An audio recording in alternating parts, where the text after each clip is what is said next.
Yeah, man, it just seems so timely. All right, Kent, nice to meet you. Yeah.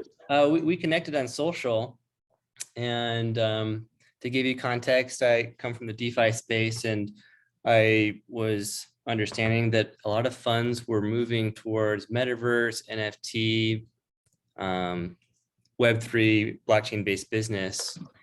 And so I decided that I better jump in and start interviewing professionals in that space. So here we are.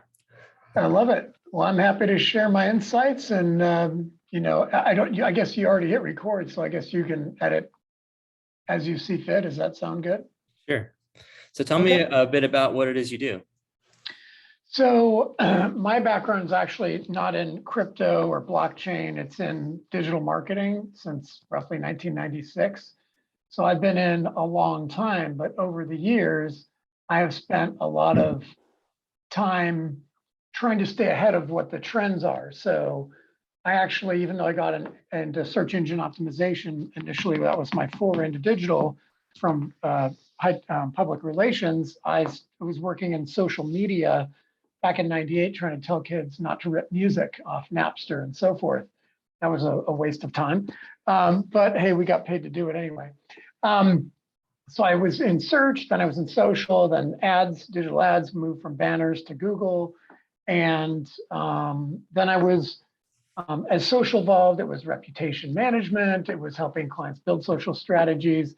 Meanwhile, we've been, 80% of what we've always been doing historically at Anvil, now with Exia, the company that acquired us this year, is paid and organic digital advertising, how to get in front of people through organic content or through advertising. So that's been our thing. So I've always had these little side offshoots, Amazon marketing, email marketing. Back in '02, I co-founded an agency that did that. Meanwhile, what I started to see was, well, there are a lot more channels, a lot more noise. How can we differentiate? I started evangelizing video marketing over a decade ago, and then it was voice search 6 years ago. It was 2 years ago, it was NFTs. That was my first foray. It started as a joke, basically, an April Fool's joke, basically. We make the digital shoebox for those collectible NFT shoes. We make the closet you put your virtual shoebox in. And this is before I knew what Artifact was doing. And I just thought it was funny.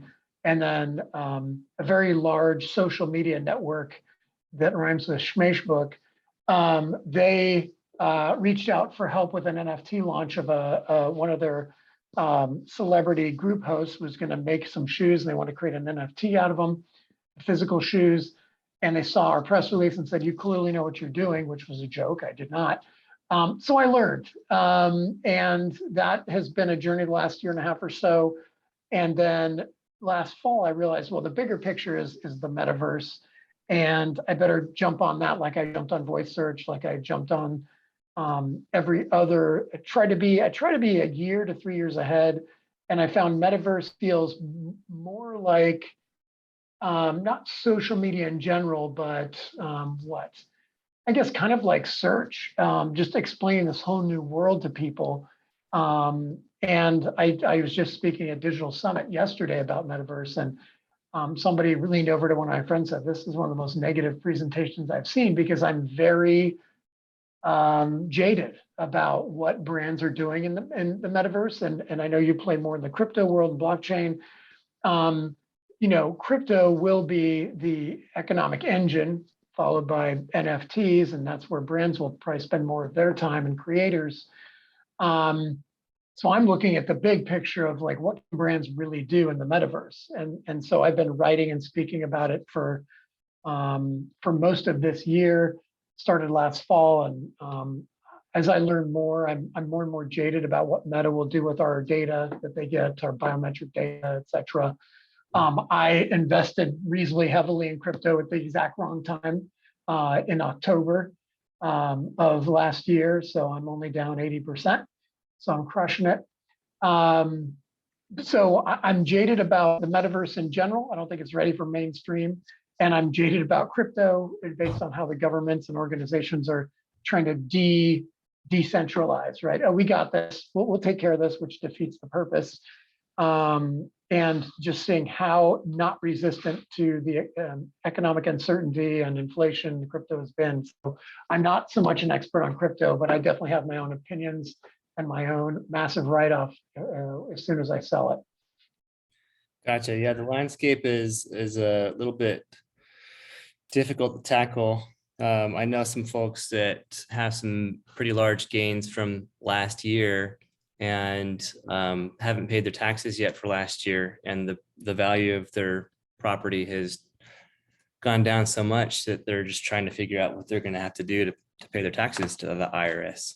Yeah, it's funny you say that because I remember that from the dot-com days of a lot of friends getting in on stocks, getting shares early when things were good.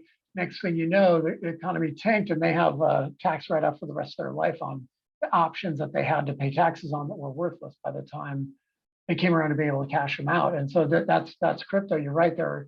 It got into it because one of my clients was like, dude, I've 10x my money in the last year or two. And I'm like, he's like, I'm fine. And so I did it. And like within a month, I was like, uh-oh, bad timing.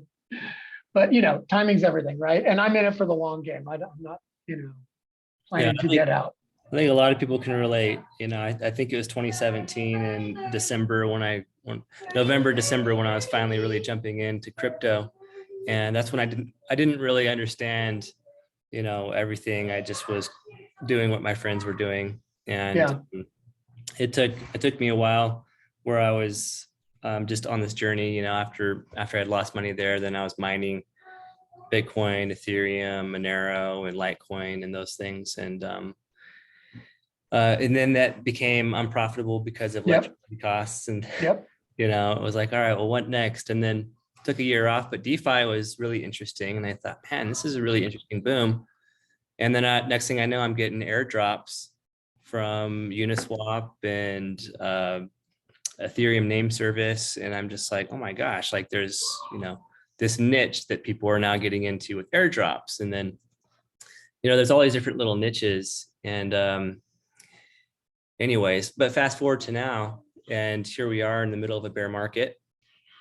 And I saw an interesting post on Twitter, and I can't recall who it was, but they said, if you believe in the technology, then study it, connect with community, and then try building something. Mm-hmm. And if you can do those things, especially the trying to build something, then by the time the next cycle comes, and hopefully it's not, just a boom and a bust cycle, but rather real business application in the space with crypto and Web3, then it's like you're going to have a foot ahead. Yeah.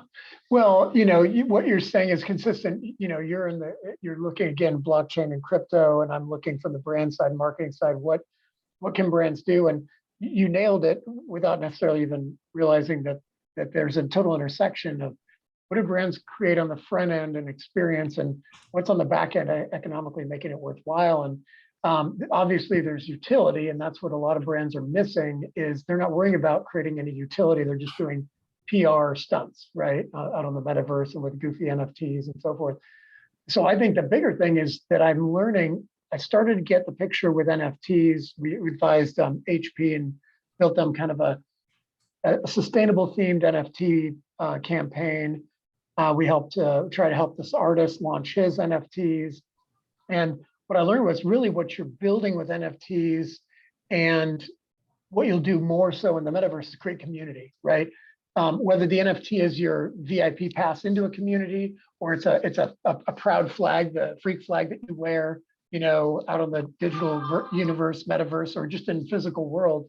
I think that's really where it's going. So for artists, music, movies, writers, designers, we just brought on Epic Games as a client, and they're the subset we're working with is their huge creator community.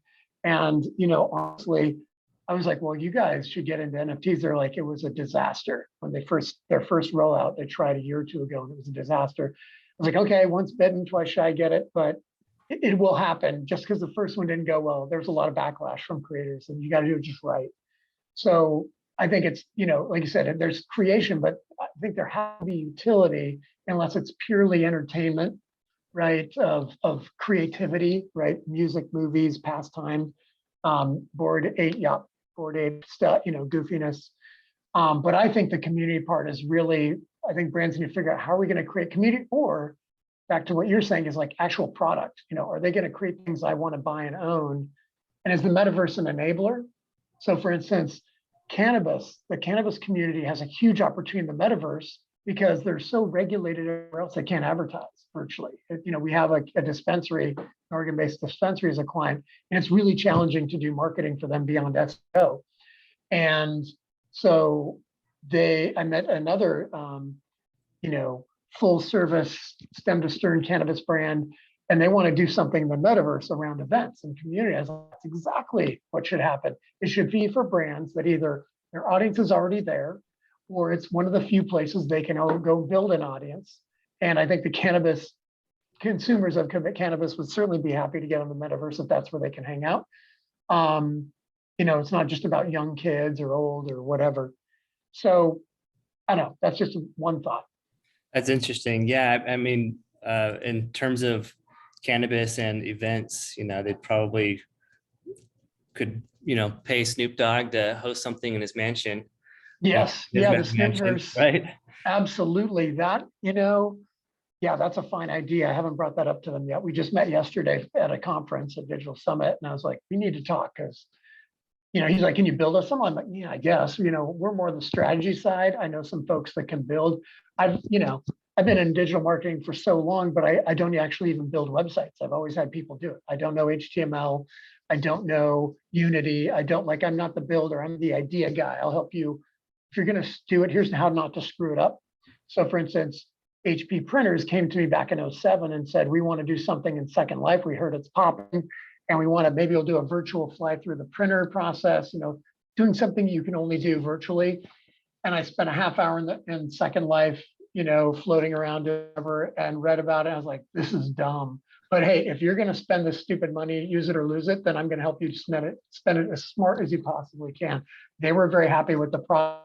I helped build a strategy. I handed over to a team that built the Second Life, experience. They had worked with Scion. They knew what they were doing. And so everybody was happy. What I have to say is I've been paid most of my life in digital marketing to be, oh, Kent, you wrote the book on digital marketing. I didn't write the book.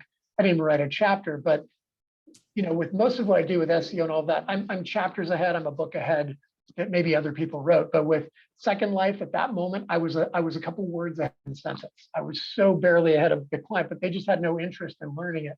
And I learned, wow, that's why I was like, oh, voice search, NFTs, and just help them digest it, feel comfortable about it, understand the potential.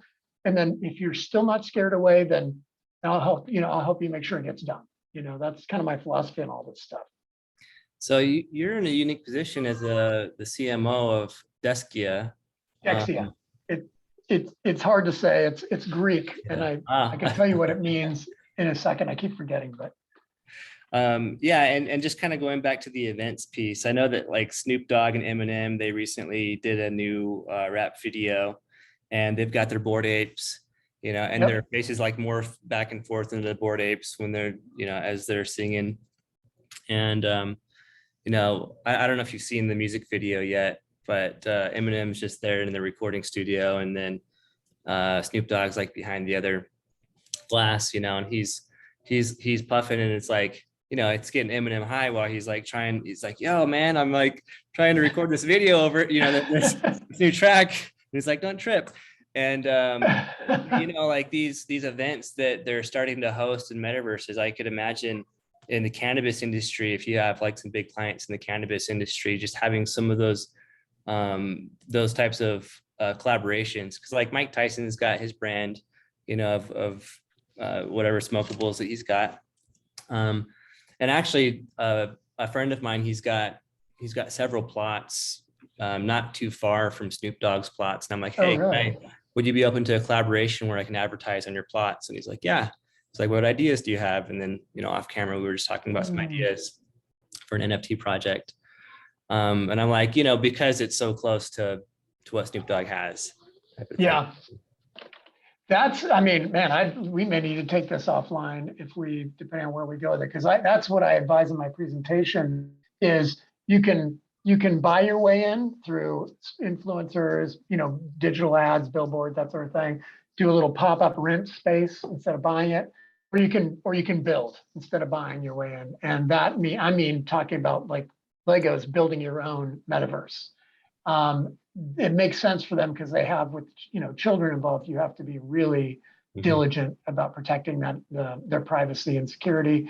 And obviously you got this, cyber virtual bullying and all kinds of kind of BS. There's so many hurdles to the metaverse versus the opportunities. Right now, I think the scale is weighted towards roadblocks versus success opportunities. So unique, very specific brands like Gucci, Adidas, Nike, crushing it, right? The luxury brands are doing a phenomenal job.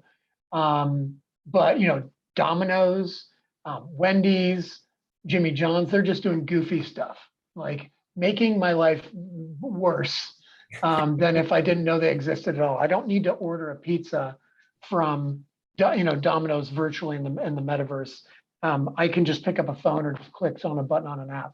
So utility, I keep coming back to that. If you can give me a new or better experience, I think my pitch is brands should start by going through gaming because that's where everybody already is. The viewership of Travis Scott and Fortnite and others in Roblox, and like that's the big thing. And then the other thing is VR. Sorry, not VR, AR. So VR, it's like headsets are clunky. Not very many people have them. They're expensive. But VR, everybody has a phone. So let's do.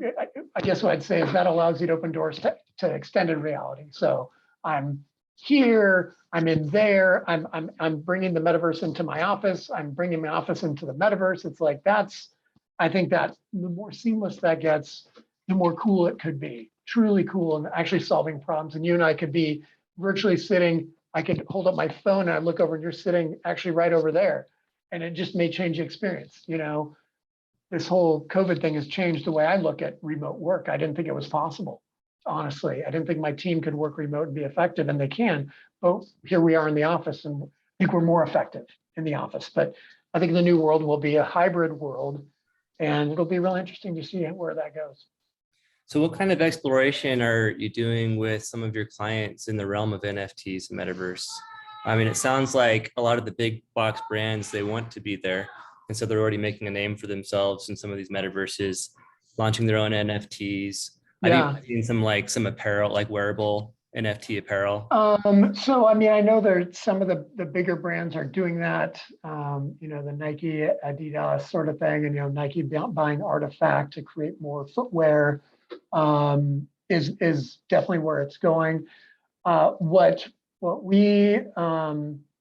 thing we explored as I created a April Fool's press release for the metaverse this year, I actually went to some of my clients and I wanted to poke fun at how ludicrous the metaverse is, but it's like The Onion trying to cover, Donald Trump and the election cycle. They can't write funnier stuff or more outrageous stuff than what's actually happening in real life. So that's kind of where the metaverse is right now. So I went to Snow Peak, one of our clients. They do really high-end Japanese-based design aesthetic camping and outdoor gear. Like you want a really expensive sleeping bag that's not from REI, Snow Peak are your people. If you want a killer looking camp stove that's bomb proof, Snow Peak, right? Almost nobody knows about it because it's a Japanese brand, but they have a footprint here, headquarters in Portland for the US. And I went to them and said, do you mind if I use you in my bogus press release that you are creating camping experiences in the metaverse so people don't actually have to go camping in the real world? And they thought that was funny. Yeah, totally. But just, we are building our, a metaverse, footprint so people can see our tents and interact with them before they buy them. But it's not so they can't camp, right? That's the joke, right? But the reality is you can let people interact. Question is it headset and goggles or is it VR? Is it an AR experience? I just want to see it on the floor through AR. I think to this day, I think camping gear would be more useful in context of your world than going to a virtual world and like, I'm a giant fuzzy bunny rabbit in the metaverse and I'm looking at a tent. I don't know. I'm still disconnected from that furry reality. So that's where like some of our clients in Inspire Fitness, I said, what I want to do is like people can try out the exercise bike so they can get a full workout without leaving the couch. You know, that's the joke, right? But the reality is, yes, you could look at the bike, you could see if it fits. Again, I think the AR application is more interesting. Does this bike fit in the corner of my office? Because that's literally where my bike is in the corner of my office. But I'd already bought it and been in the basement forever, and I'm like, I'll just bring it up here. So that's where I think that's the world that I've been talking with my clients about. But the other world is, because we don't have much in the way of apparel clients right now, or is there a brand application for some of our clients that don't necessarily make apparel, but could easily make skins and accessories for the virtual world? You know, we've only had a couple of those conversations because a lot of our brands are more small, the mid-cap companies that are not necessarily household names like Epic Games, that are actually been in it for years. When I think of we're not ready for the metaverse, I think of the smaller businesses, like what's going to work for them versus the Nikes who already have patents on customized shoes virtually, and then we'll eventually manufacture for you just in time, custom. That's going to be killer, but I assume that's still many years off, or at least a few years off. Why do you suppose that some of your clients are interested in the memification of their NFTs and advertising and those types? I think that it's not necessarily as much of our clients as much as the bigger brands I see doing, you know, the memification of, you know, how do we get in the conversation? And this is not totally stupid. And I think that's where they're at. What I want is, like, you could, if it's about, like, let's brainstorm like we did with the cannabis brand, with Inspire Fitness, there could be an argument they could make virtual exercise equipment beyond a joke where it, you know, scale and all that. And then there's a business application of co-creating the actual equipment, collabing it with other people so you can see this custom equipment and then they can manufacture it. But the other way for them to get in would be to play through gamification, would be you get into the Inspire Fitness workout center and you work out for X amount of time, you get more points, you get more power-ups, whatever that is, like in a Fortnite or Minecraft or whatever. Then it starts to get more likely like a Roblox. But it's brand consistent, people benefit from it. They're gonna, like, I can work out for free and power up, and then they're interacting with equipment.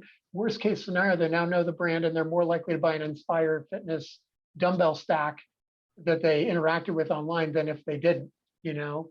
So that's kind of where I look at. If there's not a utility or a clear tie-in with the brand, then I'm more likely to dissuade my clients from going just for a cheap meme, a little PR push, you know? Mm-hmm. Well, I know we only put 15 minutes on the clock, but it's fun chatting with you. Let's do this. I'm gonna stop the recording. We'll chat off recording for a minute. If that's all right. Yeah, totally.